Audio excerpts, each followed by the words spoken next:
रही बात आपकी छोटी छोटी जो समस्याएं हैं, जो भी आप हमें बताएंगे, विल डेफिनेटली रिजॉल्व देम। उसके लिए आश्वस्त रहिए, समय लग सकता है लेकिन हल होंगी। Thank you sir. Sir, there is a suggestion from our side as well as from the students, sir, that the result of each semester should be uploaded on the student portal as well as on the institute portal, so that the data can be managed effectively. अभी क्या होता है, अभी आपको result नहीं मिलता? No sir, sir अभी तो जैसे इंस्टीट्यूट पोर्टल पर लास्ट में अवेलेबल है, but students can't see their result on the same. आपको आपके उसमें मार्कशीट नहीं आई? सर बस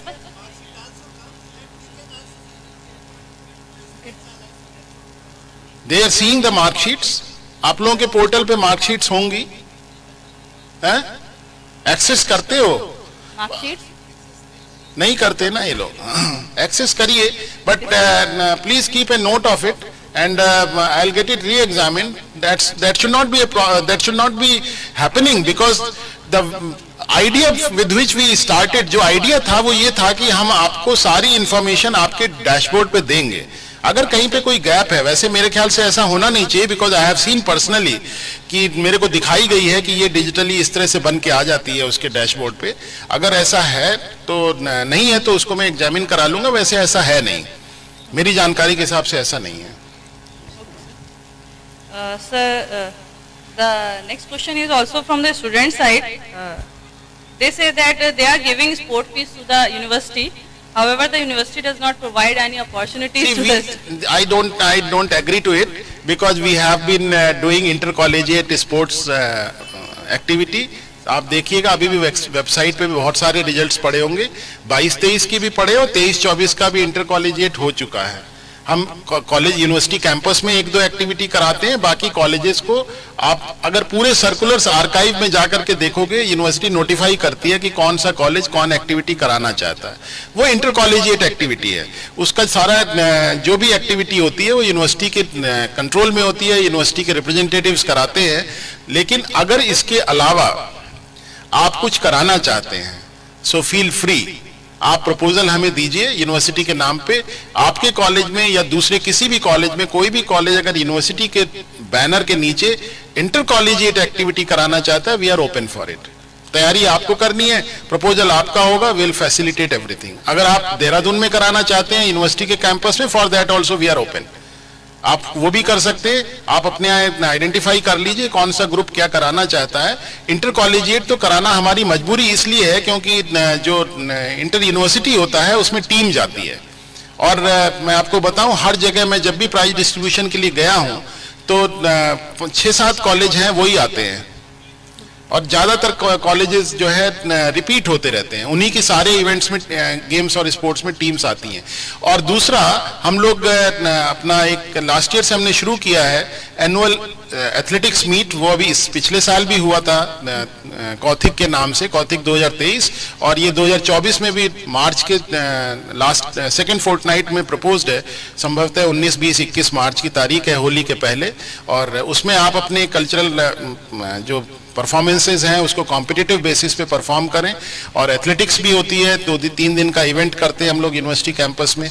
इसके अलावा अगर आप कुछ भी करना चाहें तो आप अपनी तरफ से प्रपोजल दे दीजिए, will be happily doing it, and don't bring these costs into consideration, क्योंकि कॉस्ट उससे ज्यादा हम लोग बहुत सारी चीजों में खर्च करते हैं। If you look it from the return on investment point of view, we are returning back in, आपकी बहुत सब्सिडाइज्ड एजुकेशन है। Look at the kind of commercialization which is there around you, उसको असेस करिए। The cost of education is dismal, बहुत कम कीमत में आपको बहुत अच्छी एक वर्दी क्वालिफिकेशन मिलती है, तो पैसे के टर्म्स में बात मत करिए। लेकिन प्रपोजल आपका अच्छा है, अगर आपको कुछ कराना है तो वो हमें बता दीजिए, आपको यहाँ पे कराना, यूनिवर्सिटी में कराना, सब तरह से ओपन है, प्रपोजल आपका होना चाहिए। हमारी अपनी लिमिटेशन है, कुछ चीजें हमें करानी है, कराएंगे। स्पोर्ट्स करा देते हैं इंटर कॉलेजिएट टेक्नो कल्चरल करा देते हैं, इंटर कॉलेजिएट एथलेटिक्स करा देते हैं, इंटर कॉलेजिएट अभी कुछ इनोवेशन के प्रोजेक्ट्स वगैरह का भी प्लान कर रहे हैं, वो भी करा देंगे। आपको अगर कुछ कराना चाहते हो तो बताओ, will do it. Okay, thank you sir. Sir, what are the various attributes that the students must have so that they can excel in the world outside the college? मतलब how they can enhance their learning skills and can work on the time management? देखिए, ये प्रश्न इस उम्र में बहुत वाजिब है। हर एक को लगता है कि सफलता का कोई मंत्र है। सफलता का कोई मंत्र नहीं। सफलता जो है आपके अपनी क्षमताओं पर निर्भर करती है, आपके अपने निर्णय है जिस पे ये डिपेंड करेगा। आपके अंदर का अनुशासन, आपका संयम, आपकी जो हैबिट्स हैं, जो ट्रेट्स और जो संस्कार आपको परिवार से मिले, ये सब मिल करके आपकी आगे की यात्रा तय करते हैं। तो आप अपने आप में सभी 18 साल से ऊपर हैं। ये एक एज ऐसी कही जाती है कि बच्चे के अंदर मैच्योरिटी आनी शुरू हो जाती है। तो आप लोग इस बात को अच्छे से जानते हैं और जिस जनरेशन के आप हैं वो हम लोगों से ज़्यादा आप पूरे वर्ल्ड से कनेक्टेड हैं। आपको मालूम है कि आज की डेट में जो स्किल की बात होती है, स्किल सेट्स की बात होती है, तो पहली चीज़ फिर से मैं रिपीट करूँगा, अपनी कॉम्पिटेंसी पे भरोसा करिए। पहला काम, पहले अपने आप को किसी से इन्फीरियर मत मानिए। हर एक के अंदर कुछ ना कुछ यूनिक चीज है। आप अपने यूएसपी को पहचानिए, आपकी अपनी स्ट्रेंथ्स हैं उसका इवैल्यूएशन करिए, अपनी वीकनेसेस को भी आइडेंटिफाई करिए साइमल्टेनियसली, और वीकनेसेस को ओवरकम करने का काम करिए। अगर मान लीजिए आपकी कम्युनिकेशन कमजोर है, आपका ओरेटरी कमजोर है, आप बोलने में कमजोर है, आप लिखने में अच्छे हो सकते हैं, तो आप अपनी जो लिखने की आपकी अच्छी जो ताकत है उसको और पॉलिश करिए, और जो बोलने में आपकी कमजोरी है उसको दूर कर लीजिए। आपके पास तो भी समय है, you are in the age of formation. अभी आप अपने को तैयार कर रहे हैं, क्योंकि ये जो मौका है आपका, ये मौका आपको उस पढ़ाई में है। बहुत सारे बच्चों के लिए ये आखिरी सोपान होगा, इसके बाद आप पढ़ाई नहीं करेंगे। तो जब आप इसके बाद कोई पढ़ाई नहीं करेंगे तो यकीनन आपको आगे के 4 दशक 5 दशक इसी पढ़ाई के आधार पे काटने हैं। तो आपको जो लर्निंग का प्रोसेस है वो तो लाइफ लॉन्ग चलेगा, लेकिन आपका जो नॉलेज बेस है और साथ में जो स्किल्स आपको एक्वायर करनी है, वो स्किल एक्वायर करने का ये हाई टाइम है। पहली चीज तो इस पूरी जो आपकी कमजोरियां हैं उसके लिए हायर एजुकेशन जिम्मेदार नहीं है। आजकल सारी जिम्मेदारी हायर एजुकेशन के ऊपर डाल दी जाती है। हायर एजुकेशन सिस्टम एक 12वीं के बाद शुरू होता है। अब 12 तक के पहले की जितनी कमजोरियां हैं उसको हम कहां तक दूर करेंगे, अगर आप नहीं दूर करना चाहते। सबने स्कूल में पढ़ा होगा, सबने इंग्लिश भी पढ़ा होगा, हिंदी भी पढ़ा होगा। अगर कोई बाहर के होंगे, बंगाल के होंगे, तो उन्होंने बंगाली भी पढ़ी होगी। आपको एनवायरमेंटल साइंस भी पढ़ाई जाती है, आपको सोशल स्टडी भी पढ़ाई जाती है, आपको ज्योग्राफी भी पढ़ाई जाती है, आपको हिस्ट्री भी पढ़ाई जाती है, सिविक्स भी पढ़ाई जाती है। ये क्यों पढ़ाई जाती है? क्योंकि आपकी पर्सनैलिटी होलिस्टिक बने। तो ये होलिस्टिक जो आपकी पर्सनैलिटी का फॉर्मेशन है, उसमें आपकी लोअर केजी से लेकर के 12वीं तक की पढ़ाई की भी अहमियत है, उसका भी कंट्रीब्यूशन है। तो जब अब आप हायर एजुकेशन में एंटर कर गए, इंडिपेंडेंट हैं, अपने डिसीजंस लेंगे, तो आप ये भी डिसीजन लीजिए कि आपकी जो स्ट्रेंथ्स हैं उसको आप कैपिटलाइज करेंगे और जो वीकनेसेस हैं उसको ओवरकम करेंगे। अपने अंदर अनुशासन पैदा करिए और अपनी जो हैबिट्स हैं उनको इंट्रोस्पेक्ट करिए और देखिए कहीं ये आपकी वीकनेसेस को तो नहीं नर्चर कर रहे हैं कि और वीक होते चले जाएं आप। तो ये आपको देखना है। आप अपने इवैल्यूएशन करिए, इंट्रोस्पेक्शन करके अपनी पर्सनैलिटी के हिसाब से आगे के गोल्स तय करिए। लेकिन इस गोल सेटिंग के प्रोसेस में अपनी फैमिली, जिस समाज से और जिस परिवार से आप आते हैं, उसका जरूर ध्यान रखिए। ये जरूरी नहीं है कि किसी के लिए जो गोल हो अच्छा हो वो दूसरे के लिए भी अच्छा हो।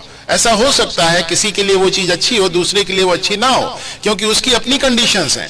हर व्यक्ति यूनिक है, हर एक की अपनी समस्याएं यूनिक हैं, हर एक का परिवार यूनिक है, हर एक का परिवेश यूनिक है। तो इस सब के बावजूद कुछ चीजें ह्यूमैनिटी की कॉमन है। जैसे आपके पास एक इफेक्टिव कम्युनिकेशन स्किल होनी चाहिए, एक आपको अपनी बात रखने की कैपेबिलिटी होनी चाहिए। तो आपको वो कैपेबिलिटी डेवलप करनी चाहिए। उसमें के लिए इंस्टीट्यूशन को कुछ यूनिवर्सिटी की तरफ से सपोर्ट होगा कि आपके सिलेबस में एक लैंग्वेज लैब डाल दी। अब लैंग्वेज लैब डालने का मतलब ये थोड़ी है कि हर एक की जो ओरेटरी अच्छी हो जाएगी या कम्युनिकेशन स्किल अच्छी हो जाएगी। वो तो आपके ऊपर डिपेंड करेगा कि आप कितनी ईमानदारी और शिद्दत के साथ में उस काम को करते हैं। So everything boils down upon you. You have to analyse, you have to assess, you have to introspect and overcome the weaknesses which are there with you. I am nobody to gauge your weaknesses. You are the one who has to make assessment about your weaknesses. No one else can do it. आप छुपा दोगे बहुत सारी चीजें, हम आपसे कुछ सवाल पूछेंगे, आप उसके कुछ जवाब दे दोगे, उसके बेसिस पे हम कुछ नहीं इन्फर कर सकते। In order to have the complete correction, you have to introspect, you have to find out where are the challenges, overcome the challenges. This is the time when you can do it. अभी आपके पास leisure time है, अभी आपके पास बहुत समय है, आपको और संभावनाएं अब बहुत बढ़ गई।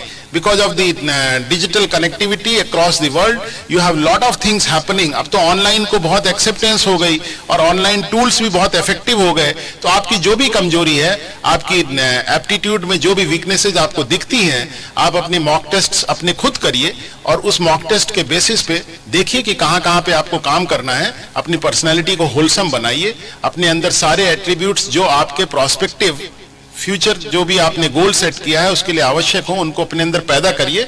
आने वाला समय आपके लिए बहुत ही उज्जवल होगा। लेकिन जो लोग आज काम नहीं करेंगे, काम तो देखो करना पड़ेगा अपनी पर्सनैलिटी पे, चाहो तो अभी कर लो या यहां से जाने के बाद करो, फिर कहीं बाहर पे कोचिंग करोगे जा करके, कहीं किराए पे रहोगे। अभी तो बड़े संरक्षित वातावरण में हो, कॉलेज भी आपकी जिम्मेदारी ले रहा, हम भी आपके साथ में बात कर रहे हैं, उसके बाद कौन बात करता है, कौन पहचानेगा किसी को। आपको अपने माँ बाप के साथ में, अपने परिवार के साथ में जब समय बिताना होगा इस समय, इस पढ़ाई के बाद, फिर यदि आपके अंदर क्षमताएं नहीं होंगी तो आपको बहुत दिक्कत होगी। तो ये समय है, अपने को इम्प्रूव करिए, अपनी कैपेबिलिटीज को, जो भी आपकी वीकनेसेस हैं, ओवरकम करिए। और इसमें कोई और मदद नहीं करेगा, आपको खुद अपनी मदद करनी है। ऐसी कोई समस्या नहीं है जिसका समाधान नहीं है, आपके पास हर एक चीज का समाधान है। जिस चीज का समाधान 19 साल 20 साल 21 साल 22 साल के बच्चे के पास नहीं है, क्या उसका समाधान 60 साल 70 साल के व्यक्ति के पास हो सकता है? कभी नहीं हो सकता। हमारा आपका तो जनरेशन गैप है, गैप हमारे आपके बीच में है। आपके चैलेंजेस अलग हैं, आपकी लाइफ के जो आने वाले प्रोस्पेक्टिव चैलेंजेस हैं अलग नेचर के हैं, आपको उनको ओवरकम करना है। So try to introspect, find out your weaknesses, overcome them, put in sincere efforts, be honest in your pursuits and be disciplined. अपना अनुशासन रखते हुए अपना काम करिए, everything will be with you. Rest assured, it doesn't matter कि कहां से आपने क्या पढ़ा है, आप किस जगह से आते हो, किस घर से आते हो, किस घर में रहते थे, अब कहां रहते हो, इसका कोई अहमियत नहीं है। It all everything boil down to your mental capability. आपके जो मस्तिष्क में है, आपकी जो क्षमताएं हैं, वो आपको आगे की यात्रा में एक सुखद अनुभूति देंगी। Please be prepared for it, everything will be with you. Thank you, sir, for motivating the students. So there is an issue. The students have updated the corrections in their registration forms. Still, the correction is not seen in examination form. I'll request the director to take a call on it, and I also get a couple of mails from the students. I request the directors to please get in touch with the concerned officials. ये किसी का कोई इरादा नहीं है कि किसी को कोई दिक्कतें हों, हर कोई चीजों को ठीक रखना चाहता है। We also want things to be corrected at the earliest, but the volume is large. Priorities keep on changing. We are trying to maintain the academic calendar as per the announcement. So हमारे अपने challenges हैं. We have the schedule of activities. So the director should take a call, and I'll request the director to pursue it personally. Okay, everything will be resolved. किसी का कोई इरादा नहीं है, किसी को कोई परेशानी हो। पहली चीज तो भरते समय ध्यान रखिए, थोड़ी दिक्कतें तो होती हैं। आप किसी भी करेक्शन को करवाते हो, उसमें प्रॉब्लम तो होगी। Sir, what are your suggestions for the betterment of education that we can apply in our institute? See, please be honest in your teaching learning processes. That's all. And when you are honest, I have given you one suggestion. Please implement it. Assign a unique problem to be solved by each of the student. वो 10% solution दे, 20% solution दे, 100% solution दे। मुझे मालूम है कि हर problem का समाधान नहीं है, लेकिन आपको अपने नॉलेज, अपनी कॉम्पिटेंस को लगाने के लिए एक दिशा तो मिलनी चाहिए, और वो दिशा देने का काम कॉलेज का है। आप अपने बच्चों से ईमानदारी के साथ में उनमें क्लासरूम इंटरेक्शन कराइए, ईमानदारी के साथ उनकी लैबोरेटरीज कराइए, और उनको एक्सपीरियंशियल लर्निंग के लिए एक यूनिक प्रॉब्लम दीजिए। उस प्रॉब्लम को पहले उन्हीं को कहिए कि वो ढूंढ के लाएं कि उनकी क्या दिक्कत लगती है उनको सोसाइटी में, और उसका समाधान ढूंढिए। एंड अगर आपको कुछ नहीं मिलता, हमने आपका रास्ता बहुत सहज कर दिया पिछले साल से। हमने आपको कहा कि सस्टेनेबल डेवलपमेंट गोल्स हैं यूनाइटेड नेशंस के, उनमें से कुछ गोल आइडेंटिफाई कर लीजिए और उन गोल्स पे काम कराने लगिए। तो वो बहुत सहजता से आपको एक थीम दे देते हैं। तो 17 थीम तो पूरे विश्व ने एक्सेप्ट कर रखी हैं, and all those themes are related directly to the humanity, for the good of the human being. तो आप उनमें से कुछ प्रॉब्लम निकाल लीजिए, आपकी कोई भी प्रॉब्लम हो सकती, इनको इंगेज करिए। इनके पास इनकी जो मेंटल फैकल्टी है उसको डेवलप करने का प्रयास करिए। इनको वो संभावनाएं दीजिए जिससे कि इनका होलसम डेवलपमेंट हो, जिससे इनके व्यक्तित्व का पूरा विकास हो। और निश्चित रूप से ये बच्चे बहुत अच्छा करेंगे। किसी भी संस्था के बच्चों के अंदर कोई कमी नहीं होती, कमी हमारे में होती है कि हम उनको वो अवसर नहीं देते। So try to give them all possible opportunities and be honest in your all academic activities Things will be very good for you. Thank you, sir. अब मैडम उनको भी पूछने दो कुछ. हाँ. Any question from the audience side?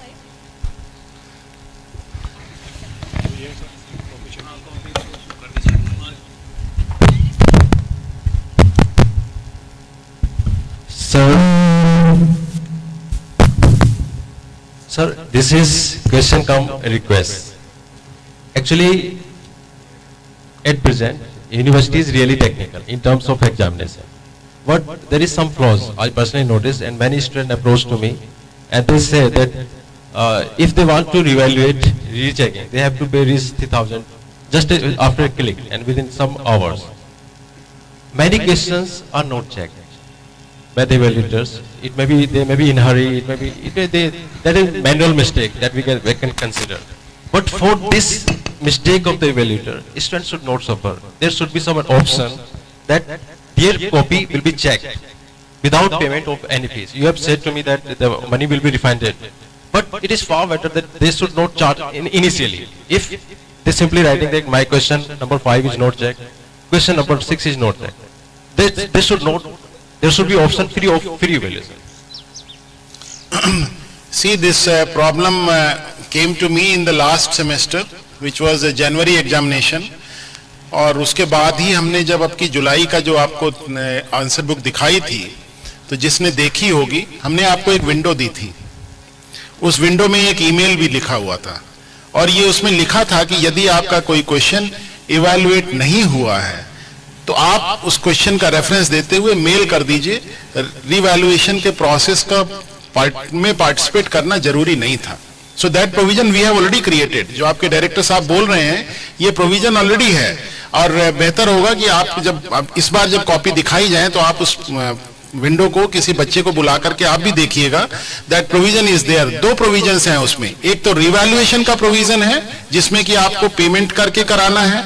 दूसरा provision वो है जिसमें कि बच्चा सिंपली एक मेल लिख देगा. उसमें हमने एक ईमेल एड्रेस दिया है, और उसमें आपको लिखना है कि मेरे ये सवाल इवैल्यूएट नहीं हुए. इस प्रकार की total, if I am not wrong, करीब 600 प्लस कुछ ईमेल्स आई थी. And all those 600 plus emails have been looked into, and I have been reported कि वो सारे cases resolve हो चुके हैं.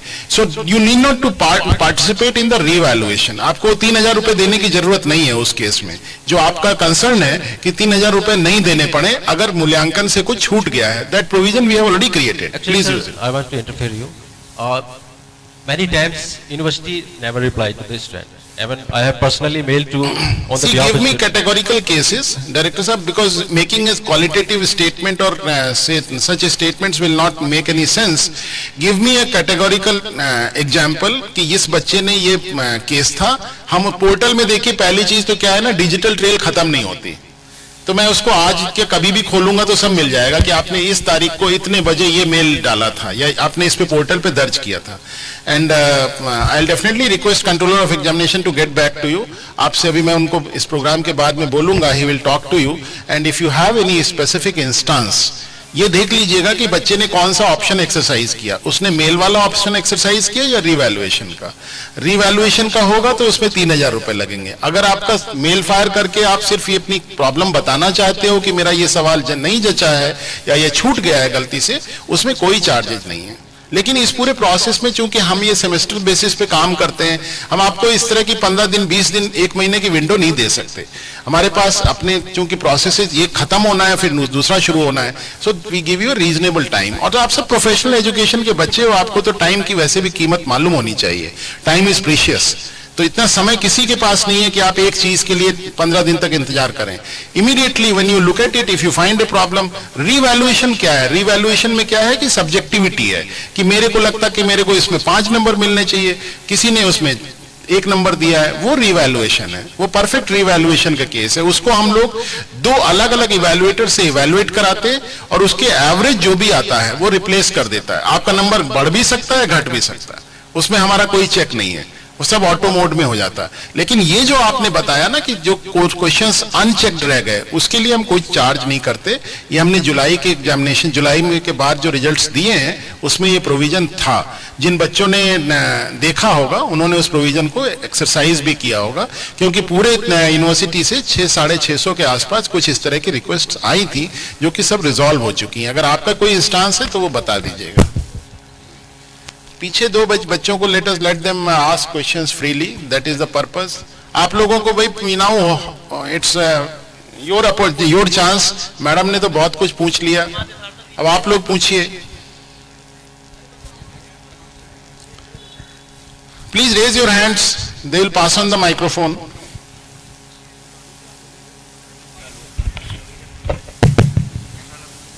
Morning, sir.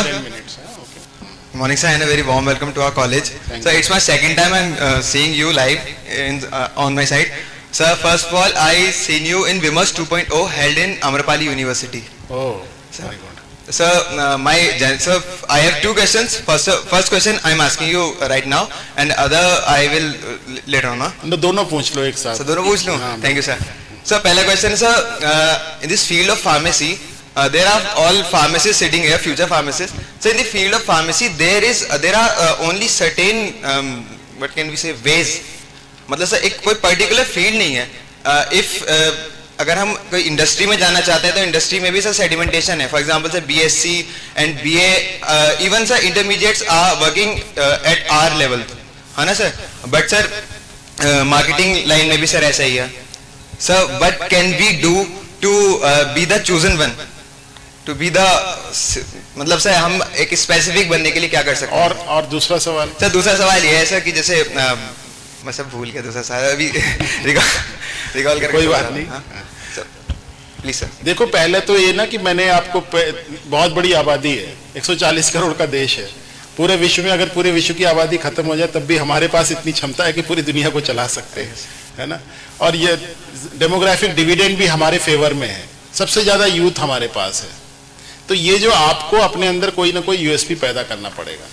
मैं आपको बताऊं, जब 2022 में हमने सबसे पहली बार बोर्ड ऑफ स्टडीज की मीटिंग की तो जो फार्मेसी के लोग आए, फार्मेसी के एक्सपर्ट्स आए, फार्मेसी की एक जो ग्रुप है उसके अंदर एक फार्मेसी काउंसिल ऑफ इंडिया को लेकर के बहुत रिजर्वेशंस हैं। उन्होंने कहा नहीं, फार्मेसी काउंसिल ऑफ इंडिया हमें परमिट नहीं करता कि हम कोर्सेज को रिवाइज, इसमें कुछ इंटरवेंशन करें। हमने कहा ठीक है, वो नहीं करता, लेकिन हम ज्यादा तो पढ़ा ही सकते हैं ना।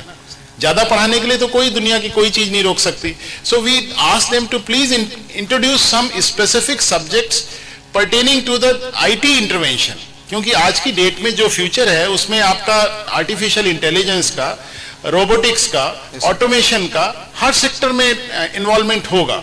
आने वाले समय में आपके अंदर, आपको ऐसी कौन सी चीज है जो आपको रोकती है कि किसी आप आर्टिफिशियल इंटेलिजेंस का कोर्स नहीं ले सकते? You can always take. आपको यदि लगता है कि आपकी बीफार्म डिग्री के साथ में आप अपने एक यूएसपी बनाने के लिए कोई आर्टिफिशियल इंटेलिजेंस का कोर्स ले लें तो शायद आपका जो नॉलेज का एप्लीकेशन है उसका डोमेन बड़ा हो जाएगा, स्वाभाविक सी बात है। आप देखते हैं आजकल नेचुरल लैंग्वेज प्रोसेसिंग का टूल है, चैट जीपीटी और उस तरह के अब तो बहुत सारे टूल्स आ गए। उसमें क्या करते हैं, आप एक नेचुरल लैंग्वेज प्रोसेसिंग को समझ लीजिए, वो फार्मेसी पे भी लागू हो सकता है। You can create your own market. So every one of you have to look for a USP to be generated in yourself। वो आपको जनरेट करना है। ये जो एजुकेशन सिस्टम है ये बहुत स्ट्रक्चर्ड चलता है, because we cannot allow it to get unstructured, क्योंकि उसके बाद में इवैल्यूएशन और वो सब बहुत दिक्कत होती है। तो जो इवैल्यूएशन, जो एग्जामिनेशन सिस्टम है, एजुकेशन सिस्टम है, करिकुलम है, वो तो एक प्रिस्क्रिप्शन मिनिमम का है।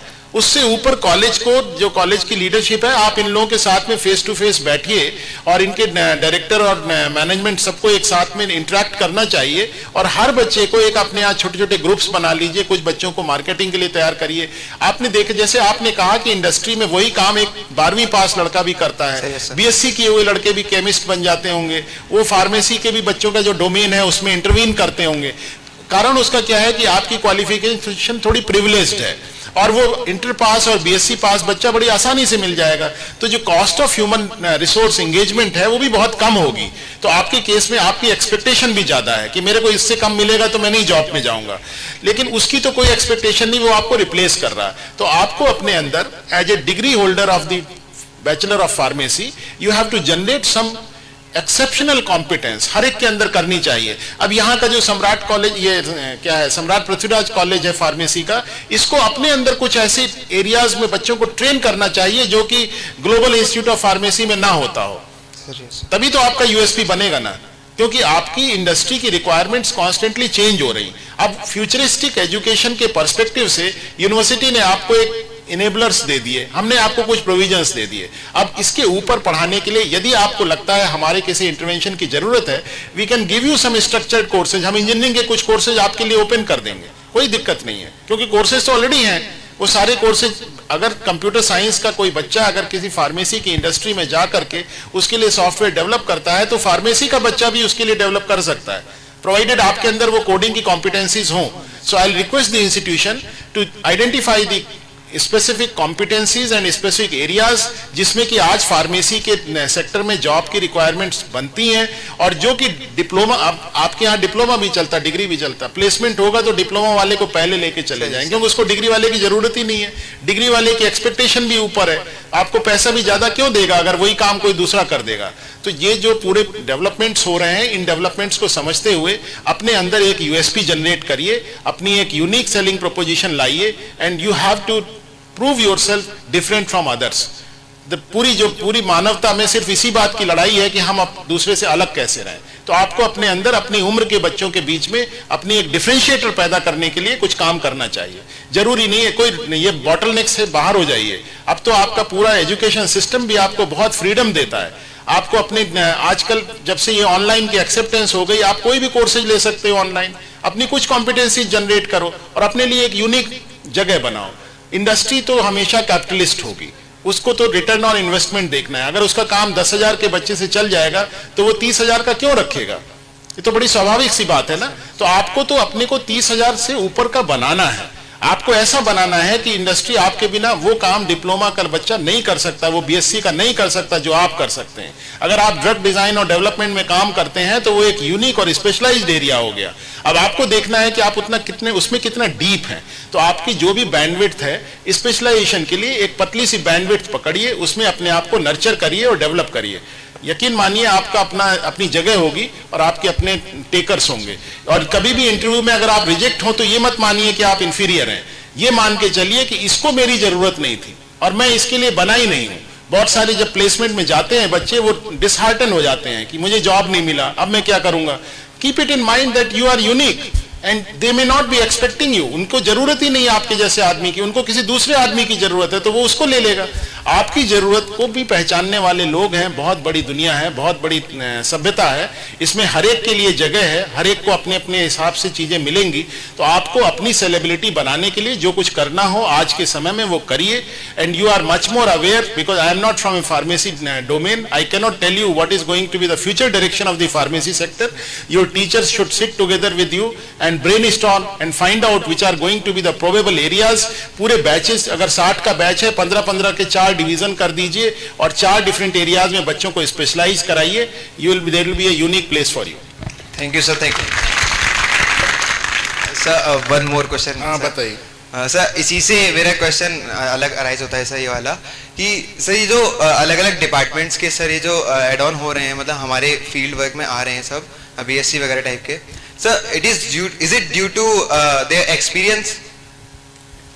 नहीं, जो काम जिस तरह का, देखिए वो स्टीरियोटाइप काम है। अभी जैसे आप सॉफ्टवेयर इंडस्ट्री की बात करें तो आपको लगता है कि हर काम क्या बीटेक कंप्यूटर साइंस का बच्चा थोड़ी करता है। वो बीटेक कंप्यूटर साइंस के साथ साथ में जब हायरिंग होती है तो मैकेनिकल वाले को भी ले लेते हैं, सिविल वाले को भी ले लेते हैं, इलेक्ट्रिकल को भी ले लेते हैं। वो इसलिए ले लेते हैं क्योंकि जिस काम पे उनको लगाना है वो काम कंप्यूटर साइंस स्पेसिफिक नहीं है। उस काम को कंप्यूटर साइंस के साथ साथ में मैकेनिकल इंजीनियरिंग का लड़का भी कर लेता है, सिविल का भी कर लेता है। और एक और पैटर्न आप देखते होंगे, जैसा आप अपने से एरिया में कह रहे हैं उसी तरह का आईटी सेक्टर में भी है। वो एक 12वीं पास किए हुए बच्चों के सर्टिफिकेट कोर्सेज, अगर किसी ने जावा सीख ली तो उसकी यूटिलिटी बहुत है, अगर किसी ने पाइथन सीख ली तो उसकी यूटिलिटी बहुत है, कोई वेब डेवलपिंग में आ गया तो उसकी यूटिलिटी बहुत है। लेकिन जो डोमेन आपका है एज ए डिग्री होल्डर, वो डोमेन में आपको अपनी कॉम्पिटेंस को पॉलिश करके सेलेबल रखना होगा। अगर आप अपने को रूटीन वे में, सिर्फ आप इस बात का प्राइड करें कि मैं बैचलर ऑफ फार्मेसी किए हुए हूं, मैं डिप्लोमा फार्मेसी से बेहतर हूं, इससे तो काम नहीं चलेगा ना। आपको बैचलर ऑफ फार्मेसी के लायक तो प्रूव करना पड़ेगा। स्वाभाविक सी बात है कि आपने एक डिप्लोमा इन फार्मेसी से ज्यादा सब्जेक्ट पढ़े हैं तो आप तो उनसे ज्यादा जानकार होंगे, लेकिन हो सकता है डिप्लोमा इन फार्मेसी वाला इंडस्ट्री में जाकर के जो एक छोटे से एरिया में काम करती है वहां कुछ अपने स्पेशलिटी डेवलप कर लेगा, फिर वो आपको रिप्लेस करेगा, क्योंकि उसके अंदर ऊपर बढ़ने की उसके अंदर एक इंक्विजिटिवनेस है, वो आगे बढ़ना चाहता है। आप इसी प्राइड में हो कि नहीं मैं तो बी फार्म किए हुए हूं, मुझे क्या जरूरत, ये तो मेरे से नीचे ही रहेगा, ऐसा नहीं होगा। जब शॉप फ्लोर पे या आप इंडस्ट्री में, जब आप बाजार में जाएंगे तो आपकी क्षमताओं के आधार पे तय होगा कि आपकी जगह कहां होगी। तो अपनी क्षमता का विकास करिए। और ये जो आपकी समस्या है, ये समस्या सभी सेक्टर्स में, हर सेक्टर में है। आप देखते होंगे बहुत सारे डिप्लोमा होल्डर्स रूल करते हैं इंडस्ट्री को, वो इंडस्ट्री पूरी चलाते हैं, वो जनरल मैनेजर भी होते हैं, क्योंकि उनके अंदर वो सारी कैपेबिलिटीज हैं जो उस इंडस्ट्री को चलाने के लिए जरूरी है। और ऐसे केस में आपको अपनी एक यूनिक, अपने अंदर कुछ स्पेशलिटी डेवलप करनी चाहिए, हर बच्चे को करनी चाहिए। Okay, thank you sir.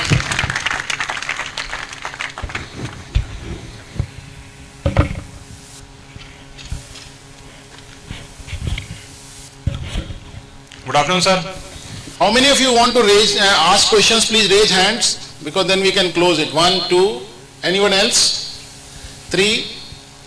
Okay, we'll take these 3 questions. After that, because we have crossed an hour's time. Okay sir.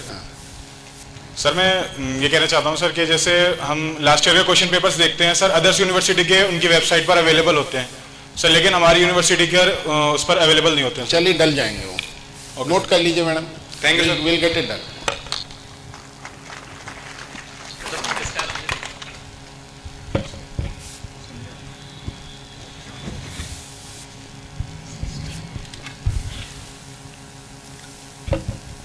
Good morning, sir. Good morning. Sir, I am Srishti Gosai from B Farm second year student. So, sir, मेरे 2 question है।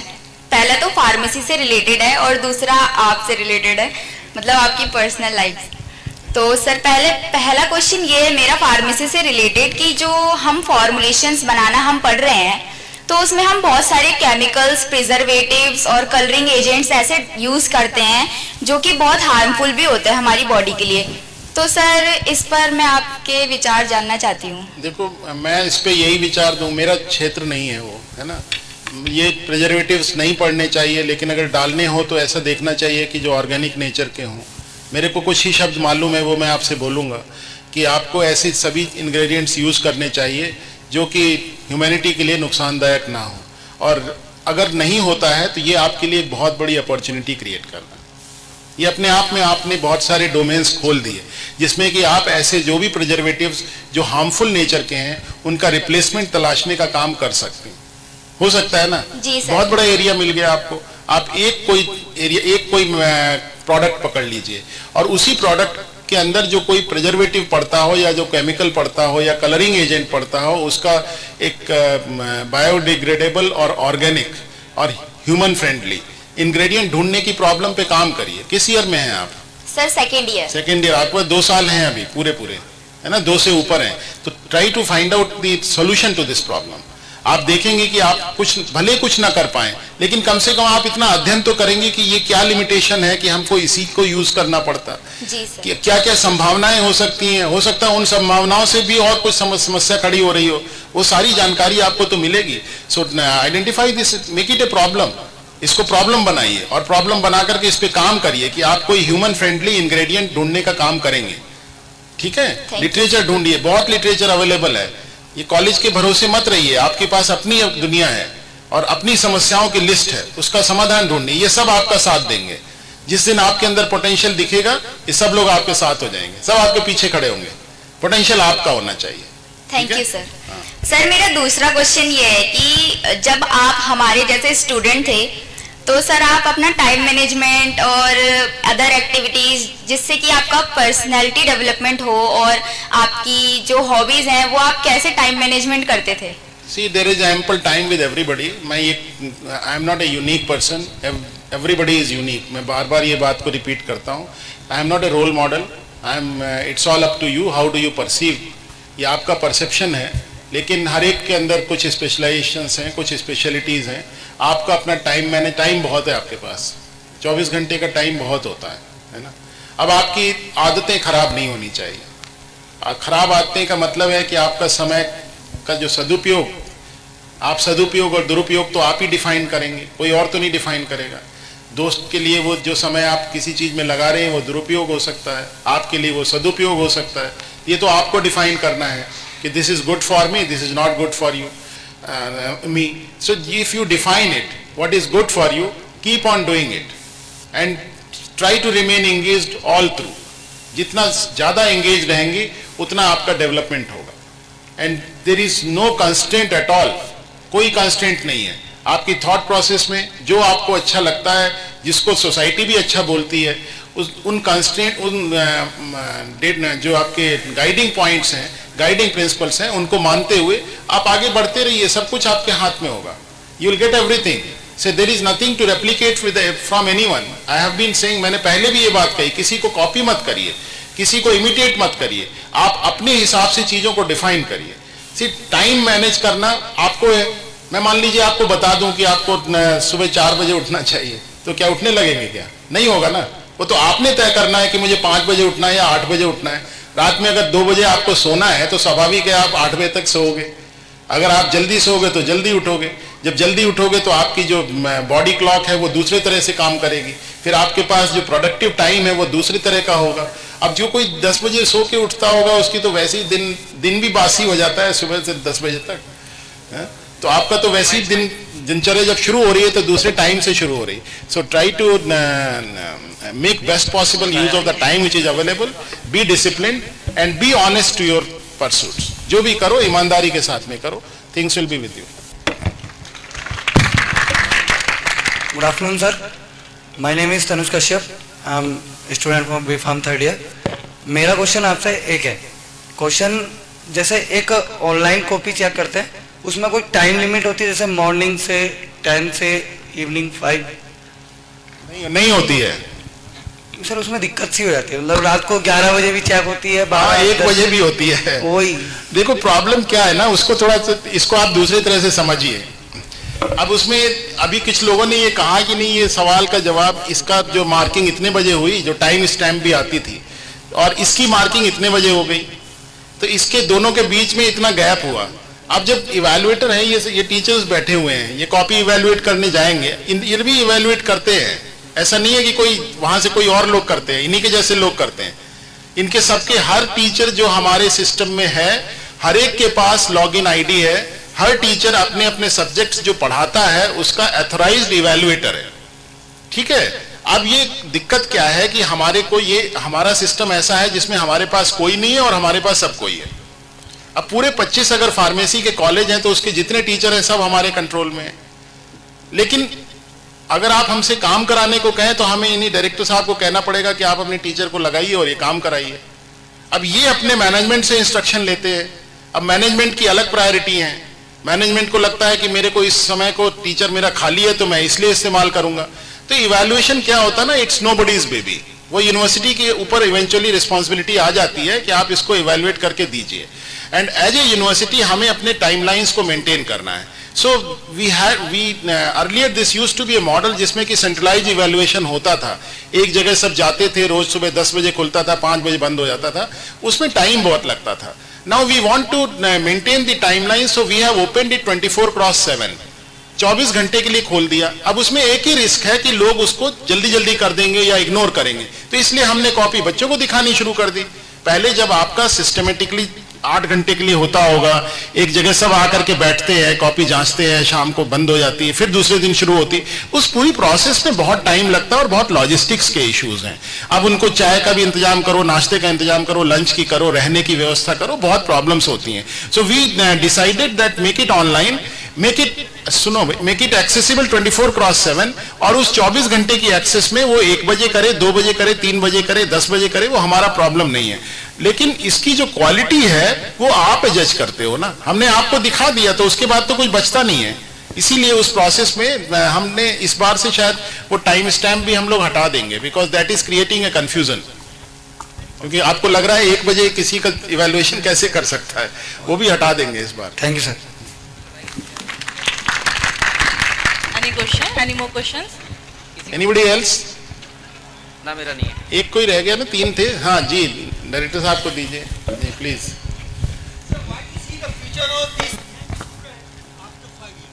Say, I find them to be one of the brightest persons in pharmacy domain, provided they invest on themselves.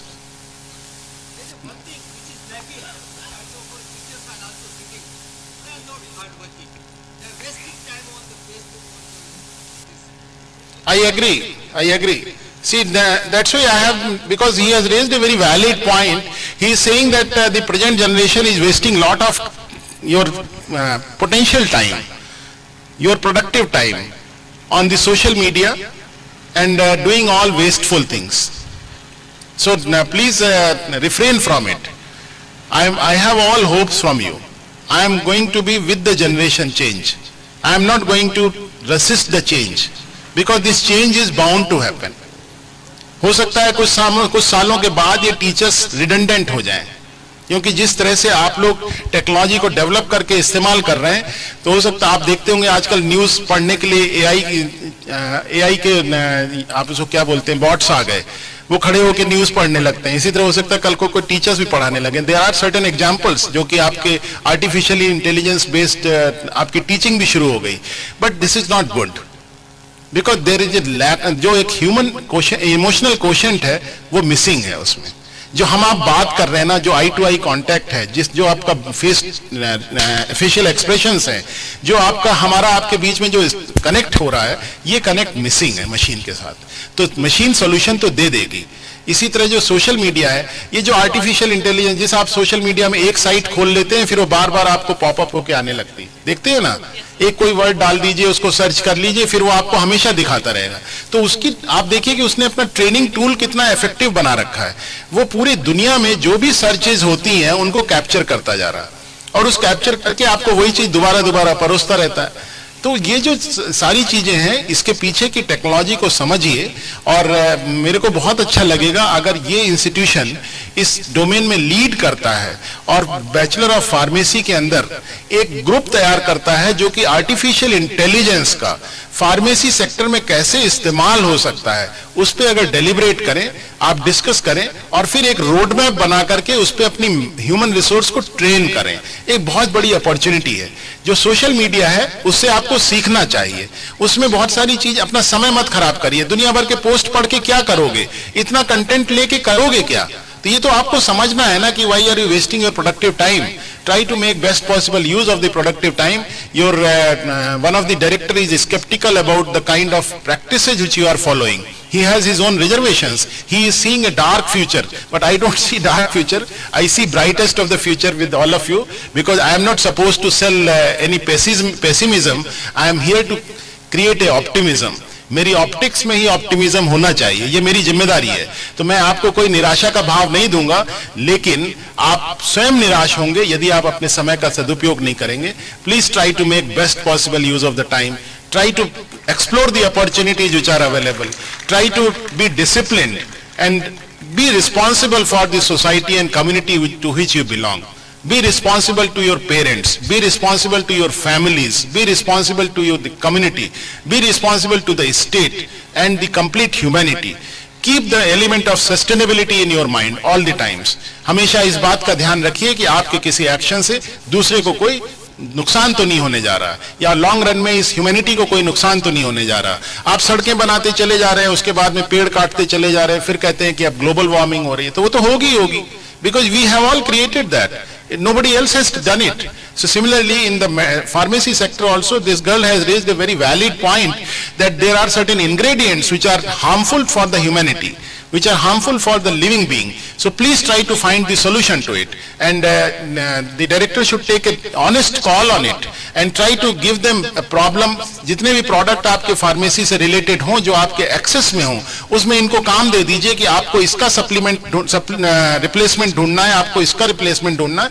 जरूरी नहीं है कि आपके सब कुछ मिल जाए। अगर इतना सहज होता तो मिल गया होता। बहुत बड़ी दुनिया है, सब लोग देखते होंगे, ऐसा तो है नहीं कोई आप नई बात बोल रहे हैं, but try to work on it apply the knowledge which you have, क्योंकि जो भी आपने 12वीं तक पढ़ा है वो आपको आगे बढ़ाने के लिए सक्षम है।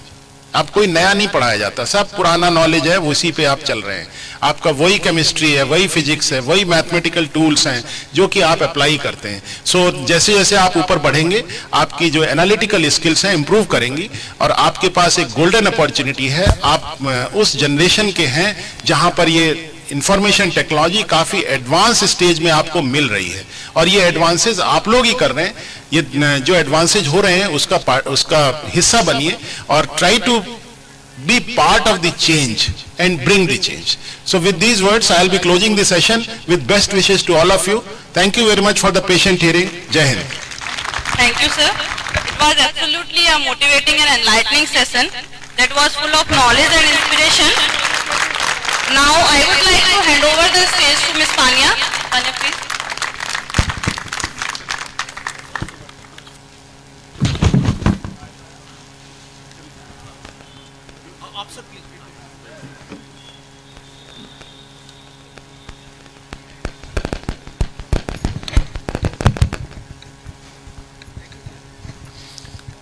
Thank you so much, sir. Thank you so much, ma'am.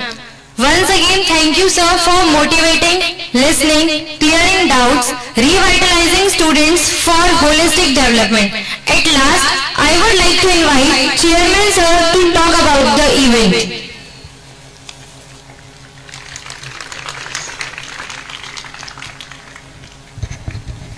Respected आदरणीय बीसी साहब, डायरेक्टर MIT से आए हुए हमारे मेहमान, डायरेक्टर साहब श्री राम इंस्टीट्यूट से आए हुए सभी टीचर्स, हमारे अध्यापक अध्यापिकाएं और प्यारे स्टूडेंट, आज का दिन बहुत खुशी का दिन है कि बीसी साहब से मिलने के लिए हमें 1 घंटे कम से कम इंतजार करना पड़ता है बाहर अगर व्यस्त होते हैं तो सर, या कभी कभी ऐसा भी होता है कि बसता है और हम बाहर से उठ के चले आए, सर मिले ही नहीं हमें। लेकिन ये बड़े खुशी और हर्ष का विषय है कि आज सर हमारे घर आए हुए हैं और हमारी समस्याओं को, बच्चों की समस्याओं को, टीचरों की समस्याओं को, सभी को सुना है सर ने और उस समस्याओं का हल भी किया है। देखिए, मैंने भी 2002 में पॉलिटेक्निक किया है महमूदाबाद सीतापुर से। तो जैसे सर ने कहा कि किसी न किसी बच्चे में कोई ना कोई क्वालिटी जरूर होती है, वो सूरदास हुए, तुलसीदास हुए, कबीरदास हुए, डाकू खलक सिंह हुए, कोई सा भी ऐसा व्यक्ति नहीं है जिसके अंदर कोई विशेषता ना हो, क्योंकि चोर के अंदर भी बुद्धि जरूर होती है, लेकिन उसने अपने जो ज्ञान है उसने दूसरे दिशा में उसे डाइवर्ट कर दिया। भाई आप देखते होंगे गांव देहात में लोग ताश खेलते रहते हैं, तो उनके अंदर की नॉलेज नहीं है, बहुत है, लेकिन उन्होंने उसे उसी में लगा रखा है। तो सर के कहने का मतलब ये, सर ने जो बताया है कि जो भी आपको करना है मन से करना है और अपनी जिद बना लो किसी चीज को करने के लिए। क्या करना है कि खुद ही को कर बुलंद इतना कि हर तदबीर से पहले खुदा भी आकर पूछे कि बता बंदे तेरी रजा क्या है।